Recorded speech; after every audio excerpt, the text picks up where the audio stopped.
সেদিনের ওই প্রচণ্ড ঝড় বৃষ্টির পর ওয়েদার যেমন ঠান্ডা হয়ে গেছিল, কিন্তু পরদিন একটা ঘটনা ঘটে। সকাল হতেই জেঠি যখন বাগানে ফুল তুলতে যায়, দেখে একটা ছোট্ট পাখির বাচ্চা পড়ে আছে। আর দেখা মাত্রই জেঠি আমাদের ডাকতে থাকে, তো আমরা নিচে যাই, গিয়ে দেখি একটা ছোট্ট পাখির বাচ্চা। দেখে তো এটা মনে হচ্ছে ঘুঘু পাখির বাচ্চা। তোমরা একটু আমাকে কমেন্টে জানিও যে এটা কি পাখির বাচ্চা বলে তোমাদের মনে হচ্ছে। আর ওকে দেখা মাত্রই তো আমার বোন খুব খুশি, আর দেখে পরেই বলছে যে ওকে আমি রেখে দেবো, ওকে আমি আগে বড় করব, ও যখন উঠতে শিখবে তারপর ওকে উড়িয়ে দেবো। তো ঠিক তাই প্ল্যান মাফিক ওকে বাড়িতে রাখা হলো, আর একটা ছোট্ট ঝুড়ি মতন ছিল তাতে রাখলাম। আর ওই অত উঁচু নারকেল গাছ থেকে পড়ে গেছে বলে ওর পিঠটাও একটু ইনজিওর হয়েছে, একটু রক্ত মুখ মতন হয়েছে। তো বাড়িতে এখন কি লাগাবো, দেখে পরে একটু বোরোলিন ছিল, তো সেটাই একটু ওপর থেকে ওকে লাগিয়ে দিলাম। তো এটা লাগানোর পর মনে হচ্ছে ও ধীরে ধীরে ঠিক হয়ে যাবে।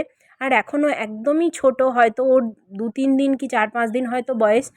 তোমাদের কি মনে হচ্ছে এটা কি পাখি হতে পারে? আমাকে প্লিজ কমেন্টে জানিও। দেখা হচ্ছে নেক্সট আরেকটা ভ্লগে। Till then tata.